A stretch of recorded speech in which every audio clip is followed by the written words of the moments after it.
Thank you for joining us for our continued roundtable discussion series on Park City real estate. We're looking especially at how COVID-19 has changed things. To do this, I've gathered 4 experts to discuss the impact that COVID is having on the Park City real estate market. We're going to talk about 3 things here today. Number 1, what Park City's reopening looks like. Next, what people want today to make working from home easier. And thirdly, we're going to give you a real estate update on 4 key property categories during the COVID-19 pandemic. To do this, I have my panel. Let me introduce them to you. They're all members of the Wilstein Team. We begin with Dean DeLeon, who's one of our buyer's experts, followed by Jeremy Wilstein, another buyer's expert on the team. Then there's Doug Olmsted, who works more on the listing side representing sellers. And around the group of 4 is myself, Ron Wilstein. Well, hello guys, how's it going? Great, doing great. Good. Enjoying Park City. All right, well, we're back to do another roundtable discussion today. Hope the audience will enjoy this. We got a number of things to cover, and let's just catch up a little bit on how has it been working outside the office.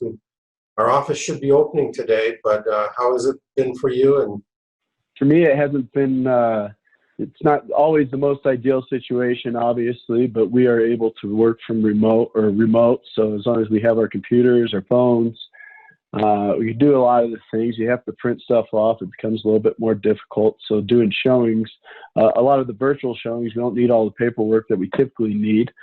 So it hasn't really affected much at all, not being in the office. So I have been back in the office for the past 3 weeks, even though I'm not there today.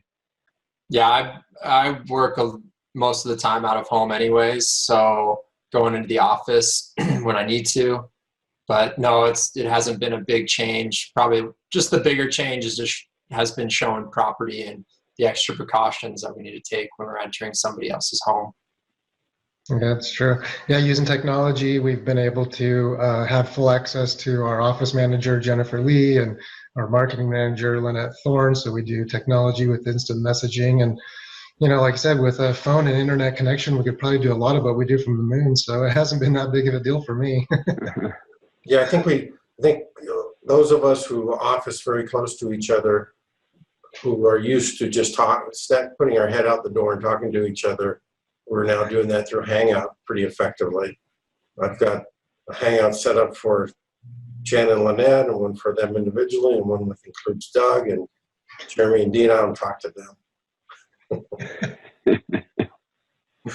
But no, we've adjusted, so I think that's worked well. So as with everyone else, you got to adjust. What Park City's reopening looks like. So we got let's talk about Park City. The good news is Park City's market looks like it's reopening. We've seen a bit of a progression from, I think it was March 14th when the first case of community spread was found in Utah, and specifically in Park City. That's where it all started for our state. And a day later, between the state stepping in and Summit County Health Department stepped in, the resorts closed, the restaurants closed, everything came to a screeching halt. People who were scheduled to have vacations. Well, Doug, you had mentioned something the other day. The day after, you ran into some people who just arrived from their Park City trip. Tell us about that again. Yeah, it was actually pretty surreal. So you probably realize from all these that I'm a pretty active cyclist. So of course, in the middle of the winter, I'm going for a bike ride. And I go up through Deer Valley, and here's people literally just getting into town. And you normally be full ski season. They're just arriving, and they had no idea. And they got off of the shared shuttles, and no skiing to be had. So they're, from Florida. We got chatting, and they're from Naples, where my wife is from. It was kind of interesting. But anyway, they, were just had sledding on the hills, and the kids were playing. But boy, it was really surreal to see people just arrive at Park City and Deer Valley and have no skiing available. It was a trip. Anyway, let's talk a little bit about what was closed initially, which was pretty much everything in a stay-at-home order, to what has been opening up and the changes you've seen. I mean, what does Park City look like now? You can definitely see an increase in activity. I wasn't up on Main Street, but a friend of mine was up there last week, and it was pretty full with cars and people were out and about, and not all the restaurants are open. It seems like maybe half of them or so are doing some dine-in service. They're starting the dine-in service with tables separated. And then some other establishments just still are only doing takeout.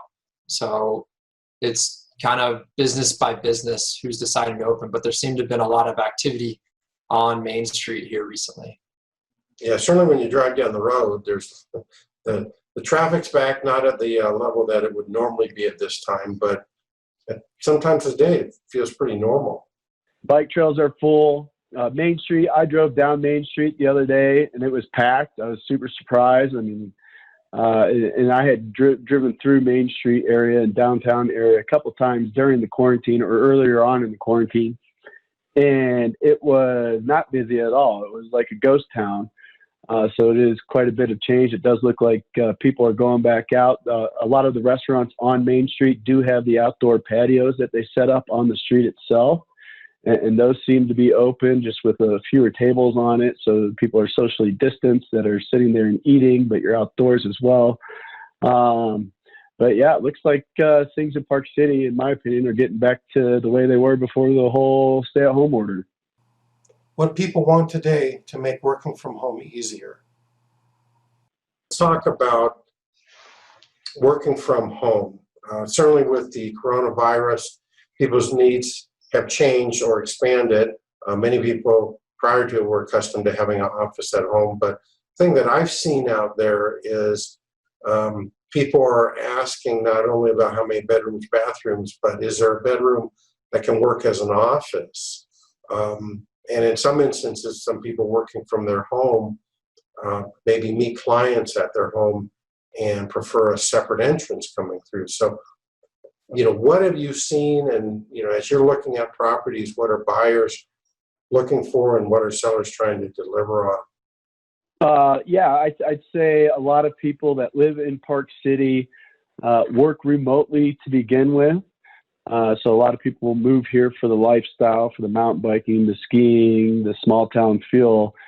So a lot of people work from home before all this happened because they're able to do that. We're a short distance to the airport, so they're a short drive. If they do need to go see somebody on business, they can hop on an airplane and go wherever they need to.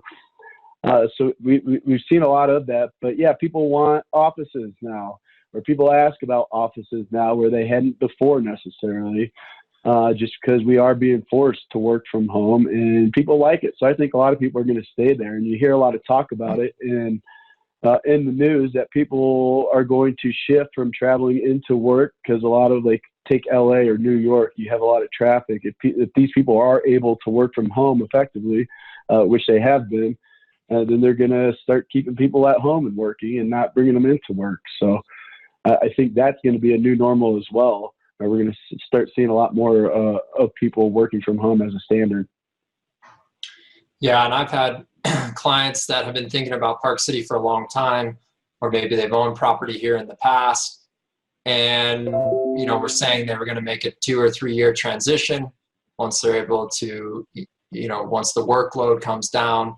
And through the pandemic, they've been forced to work from home and work virtually and realize it actually works quite well. And that spurred them to, come back to Park City and, hey, maybe we can actually move here sooner than we need to because they can continue their work virtually and spend time and get the lifestyle and go biking in the morning and get on work calls, throughout the day. So it's actually brought a lot of people off the fence and forced them into a realization that they can live here and work out of another big city. Again, from the listing perspective, we've definitely seen more people asking if there's an extra bedroom or a flex space that could be used as an office, which has enabled us to better market our properties to accommodate that. So yes, I've also seen the same thing from the selling side. Yeah, whenever we receive offers, it's pretty standard when the agent, emails it over to us. If we haven't had previous conversation, about the buyer, particularly Doug or I will ask that buyer's agent, tell us about your client, just so we can inform the seller about the story and the circumstances of the buyer. It just helps paint a picture of who's trying to buy their property. And I would say almost 100%, if not 100%. I can't think of an example where it wasn't the case. We've been selling property too in the midst of the pandemic, and these are some deals that went under contract after the outbreak nationwide and in Park City. We're moving back to Park City. They were people who already owned a property, maybe a condo in Deer Valley or somewhere in Park City, and were now buying a home, and they were expediting their move here. And I think what you just said, Jeremy, about people who have been thinking about it may be accelerating it. I don't know if it's accelerating or not, but one thing's for sure, the pandemic is not slowing it down. At the same time, I'm having a few more conversations where people are kind of envious. They live elsewhere, and they go, I wish I was in Park City. You've got an outdoor space. You got natural social distancing. Now, of course, not in the places where people gather. You got to do the same thing everyone has to do everywhere else. But the outdoor lifestyle, you can go and get a breath of fresh air. You're not packed into a city where you go outside, then you're going to run into someone else. Now you got a distance. You got to wear the mask, things like that. And so, I mean, Park City has always had that attraction, but it seems to be striking a chord in people a little bit differently because of where their home base is currently, if it's not Park City. The thing that I'm having some conversations with some people, particularly buyers, is when they have thought about working from home, they want to make sure that they have a space in that house where they can pull away from their kids, or their spouse can keep the kids away from them, whatever the case is, so that they can actually, interface with clients, maybe through Zoom or phone calls or what have you. And I think sellers now are trying to accommodate that. And if they've had a home where the kids are older and they've moved out, they're starting to change it so that it's not, the bed isn't there and this and that. They're actually redesigning the room so that instantly it looks like an office. And when the listing agents, ourselves or other listing agents, are taking photos to market properties, it's becoming a higher point of emphasis. I haven't heard yet people asking for 2 offices in their home. Any of you guys heard that at all? No, usually one office will suffice, and then if they do need 2 offices, they'll just, like you mentioned, figure it out. And maybe if there's an extra room that they're not using, just turn that into an extra room. That becomes sufficient for them. But rarely do you have somebody ask for 2 offices, or will you find a home that is built with 2 specific offices, though not unheard of. Obviously, there are quite a few of those in different areas, but not a frequent request. Okay. One of the properties that we've been marketing, we have under contract, beautiful large home in Park City, and buyer uses the internet a lot, and so he and his wife needed to make sure that there was a good internet connection, and we knew that there was, but when I brought that up to the seller, he said, my wife has 4 computers that she uses, heavy graphics. I have 2. So we can know that we can power through 6 computers, internet, et cetera, at our house. And that was really, really important to me. And I said, well, it's a good right answer because it's really important to the buyer. So not that everyone has running 6 machines at the same time, but I guess some are. And if you're an entrepreneur and you have some extra demands, then maybe that's not unusual. The right pairing of the right buyer with the right seller. Park City real estate update on 4 key property categories. What's your opinion as to what is happening in Park City in the primary home market? I think the primary home market it's still doing well, and it's still moving, and properly priced properties are still selling, and there's very desirable areas that buyers have been looking at for a long time, and the pandemic is not slowing them down from from purchasing that home if they need to move their family there. So the primary resident market, these are neighborhoods that primarily locals live in. Usually they don't allow nightly rentals. So they're really geared toward full-time residents, potentially some second homeowners, or long-term tenants in the property. And those markets, that market segment has continued to be strong. I haven't seen a big impact to that market. Yeah, I actually agree with that, Jeremy, both intuitively being on the listing side and having our properties, so many people calling about them and having showings and coordinating those showings. In that, looking back 90 days, just in the 1 to 2 million range, there were 30 closed home sales in Park City. So hardly you could say that was even a slowing, for the single family homes. Yeah, I mean, the primary market, a lot of people still want to move here. They planned on moving, and with the outlook being we're going to have a new normal, it doesn't necessarily mean that they don't want to move here. If anything, we're hearing, or I've talked to a few clients that would have discussed turning their second home here in Park City into their primary home because of this whole coronavirus thing, because they've been stuck and they have their kids and they're stuck in the big city. And they wish they were in Park City at that point in time. And people are able to work remotely, as we discussed before. So I've heard other agents, I haven't necessarily had the buyers come out and say it, other than my own clients that want to turn their second home into their primary residence. But there's other people that are coming into town because they want to get out of the big cities, New York, LA, Chicago, because it's the lifestyle that we have in Park City, but also you're not as stuck in your home and as dense and as close to everybody, which is why in those areas we saw more of a spread of the coronavirus. Well, everyone always needs shelter above their head for themselves, their family, and the primary demand hasn't changed. What I saw was when the pandemic broke out, the number of listings slowed down, either listings about to come on the market were stalled, or ones that had been on the market, either brand new or for some time, pulled it off. Sometimes that was simply the seller was maybe in a higher risk category and for their own peace of mind pulled it off. And most have come back on, not all of them. At the same time, buyers just weren't ready to move. But what happened was those two things kind of dropped in relationship to each other. So the supply and demand never changed. There wasn't buyers stalled out and the supply stayed up, and therefore there was a big gap in the marketplace. The inventory dropped off at the same time, and so sellers were not of primary homes put in a situation where they had to discount the property to sell it. Normal negotiation back and forth, which often involves a discount, but not a lot beyond that. And so that was good. That's probably been a real stable for us. Shifting to the other category of second home, and of course second home is different in that it's someone's second home. Some of our clients who are very wealthy have third homes and fourth homes.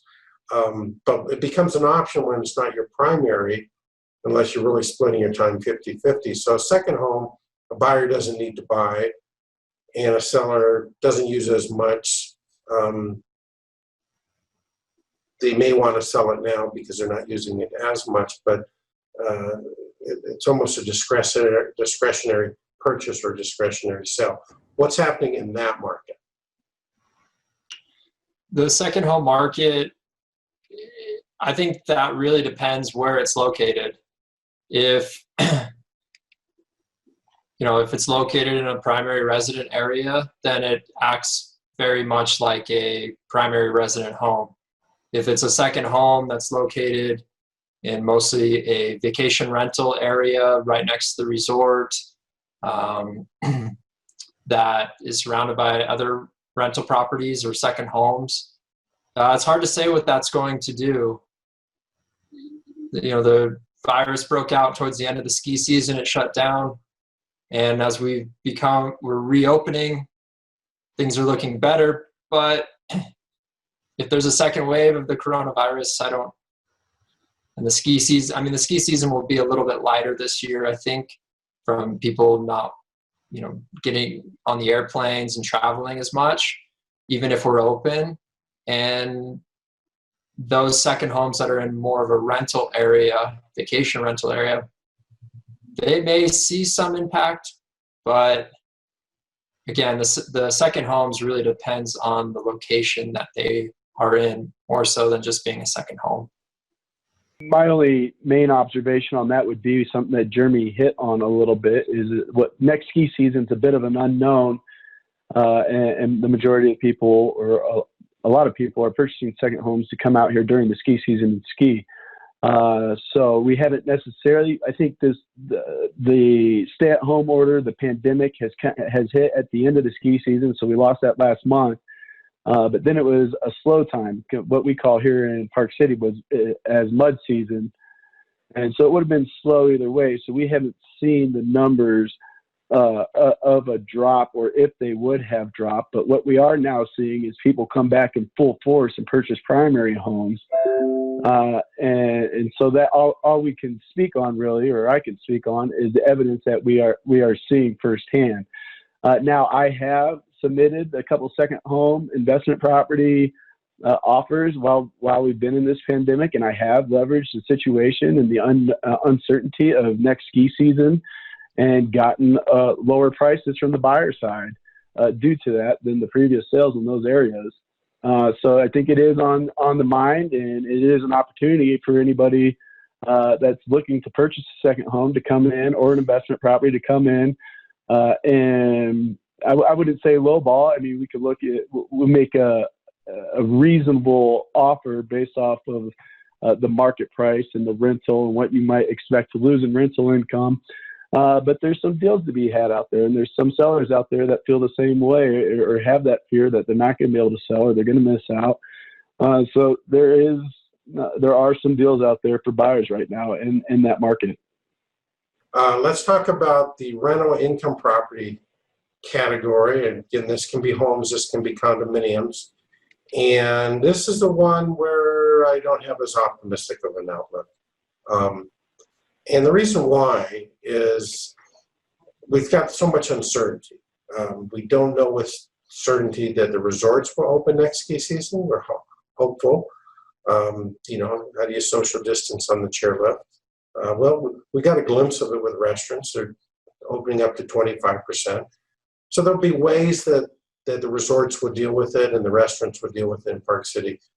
But whether people are ready to get on to an airplane to come here remains to be seen, although the early evidence seems to be people are getting a little more comfortable with that, so that's good. So maybe that will be much more common, and the restaurants, so it will be a toned down ski season, assuming the resorts are open. When it comes to our income property, someone who's trying to get rental income, most of our people who are buying those are not buying them exclusively, and have never bought them exclusively for the rental income. It's not necessarily the right fit for a Park City property. They're usually people who want to come here, but they want to supplement the real estate with some income. And so that may be gone. And as much as I hate to say it from a seller's point of view, I want to be honest and realistic in this projection, because we're trying to give people accurate information to make decisions about. Somebody owns a property and they don't like the dynamics of the marketplace, they can just keep it. They've owned it up to this point. That's their decision, but they need to know. But at the same time, I think they need to realize that there's a reasonable probability that a buyer is going to want a discount, because if they were counting on X amount of income for this upcoming ski season, maybe the next ski season, it's not going to be there. They need to buy it at a price where it's attractive. So let's talk about that. Let's talk about, not only what a buyer strategy would be, which I know Jeremy and Dean will focus on, but Doug, how you kind of talk a seller through a low ball offer, because that's in that category, I think, what they're going to see.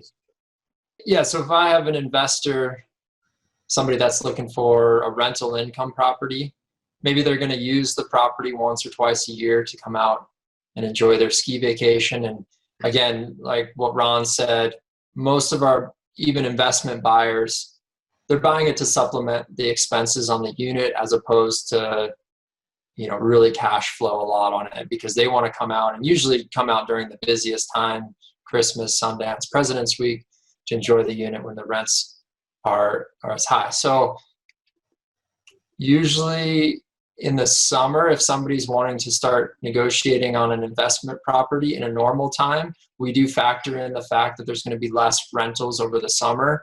So that's often a negotiating strategy for somebody purchasing an investment property at this time of the year, here beginning of June, and needing to wait a few months to get some rental income. Now, with the uncertainty of the upcoming ski season or how many people will be coming, just a side note, Park City and Deer Valley actually announced the opening of their summer operations for mountain biking. So that's a good sign. Obviously, there's less people up here in the summer than the winter riding the chairlifts. But as we go into this uncertainty, I think really now is a good time to test a bunch of sellers. If you're an investor just looking for the best deal you can get, we can approach a number of different properties, make a list, and, honestly go in very competitively or, very aggressively, I should say, and really leverage, like Dean has, the uncertainty. Because if somebody has a ski rental or investment property on the market right now, they've gone through the ski season and haven't sold because they're probably not putting them on right now. So they might be a little bit more motivated. And I think you just got to test the waters and see which seller you get and be okay with a number of different units and base it on the best deal you're going to get. Yeah, Jeremy, that was really well said, especially like you might have to test the waters. I mean, if there's nothing in particular that you absolutely need to have and you have a flexible options of what you're looking for, it might take a couple of tries to find that right seller, because a lot of sellers don't believe that we're going to see any drop in skier visits next year. They don't believe that they're going to see a drop in their rental income. So that's still out there. I honestly, do think that there's going to be a drop. So, and there's other sellers out there. Sometimes you might have to go out, search it and find it, submit a couple of offers, which is what we're here for, right? That's what we do. And we're happy to do that for you. Yeah. Well, and buyers all the time, when they're looking at a property and comparing one to the next, we're often asked as listing agents from buyer's agents on behalf of their clients, give us the rental history of a property, or what's the rental projections. And, I haven't yet contacted a property management company to get their version of it right now in the midst of this pandemic, in part because we haven't had the request. I don't know, Doug, maybe you have, but I'm not sure what they're saying. I can speculate, but before next roundtable webinar, I'm going to ask that question because we need to factor that in. Indeed. Yeah, I don't want to speak for them out of turn. We've just been using our historic projections and actual projections from the past. I think ultimately the market will turn around. The thing about Park City property owners with rental properties, they don't typically require the rental income to hold their properties, as Jeremy and Dean both said. It's nice to have the income to help offset holding costs, but they're not required to hold their property on that income. So, most people in Park City are really not distressed. I don't see property values dropping. I think between Ron and I's negotiation skills, we're able to keep our owners and our sellers' property values high. Yeah. One of the things that Doug and I often ask sellers when they want to know about the market and they have their preconceived notion from whatever source they rely upon of what their value is compared to what the market is.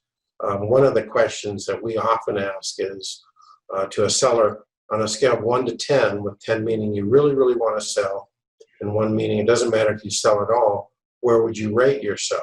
And they, if it's a couple, they'll look at each other and they'll go, you go first.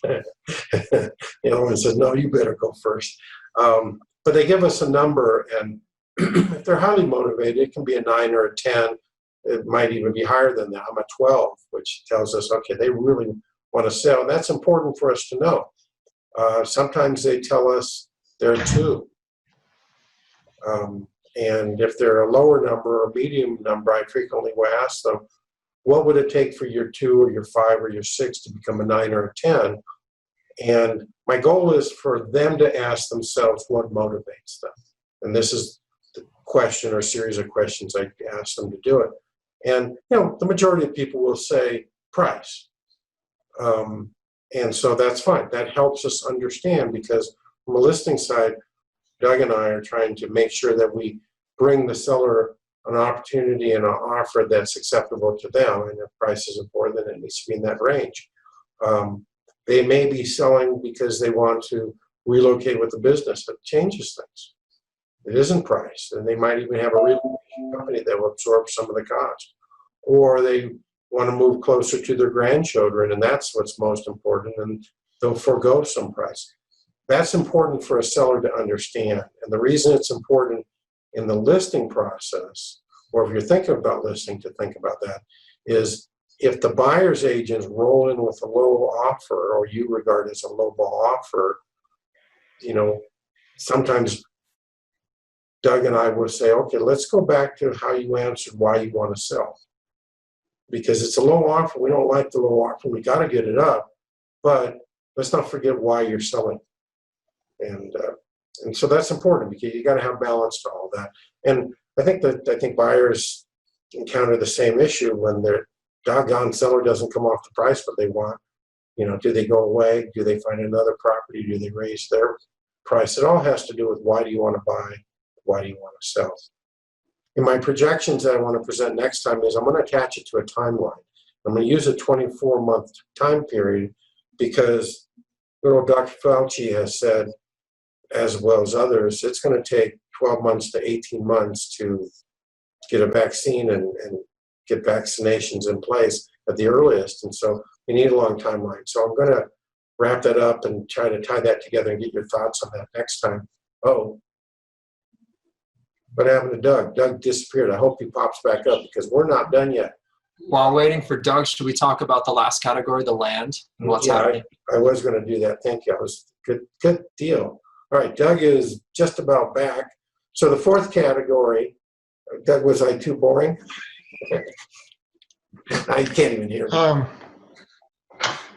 I think I dropped off, I guess. You did drop off. I thought it was something I said. Did everybody freeze, or was it just me? It was just you. But you not only dropped off, you decided to go to the lower row. You've changed location, and at least on the, my version, Dean is up right next to me.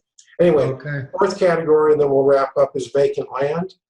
What's happened with the vacant land? And before I share my thoughts or punctuate them, you guys tell me your outlook for vacant land and the reality of that marketplace. I think vacant land has been really strong since the pandemic, especially larger acreage properties.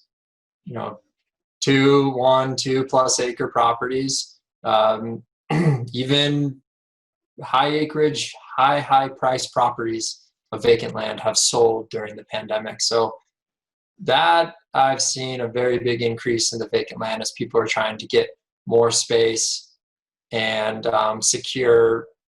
There's not a lot of vacant land left here in the area, so people are really trying to secure that, and they're paying honestly a premium for it, and it doesn't really faze them that much because they want to secure that land.